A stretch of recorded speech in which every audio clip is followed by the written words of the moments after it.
ঢাকায় পুলিশের গুলিতে ইমান হোসেনের পরিবারের খোঁজ নিলেন চাঁদপুর জেলা বিএনপির সভাপতি। চাঁদপুর থেকে মোহাম্মদ আরিফুল ইসলামের তথ্য ও ভিডিও চিত্রে বিস্তারিত জানাচ্ছি আমি আফসানা লোহানী। শেখ হাসিনা সরকার পতনের এক দফা আন্দোলনে নিহত ইমান হোসেনের পরিবারের খোঁজ নিলেন চাঁদপুর জেলা বিএনপির সভাপতি শেখ ফরিদ আহমেদ মানিক।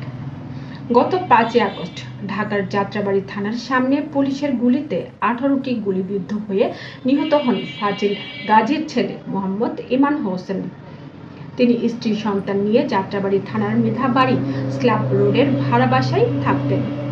শুক্রবার সকালে নিহত ইমান হোসেনের বাড়ি সদর উপজেলার চান্দ্রা ইউনিয়নের বাখরপুর গ্রামে দলীয় নেতাকর্মীদের সাথে নিয়ে উপস্থিত হন।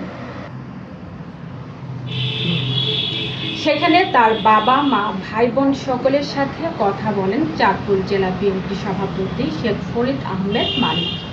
নিহতের পরিবারকে আর্থিক সহায়তা করেন এবং পরিবারের একজনকে চাকরির জন্য আশ্বস্ত করেন।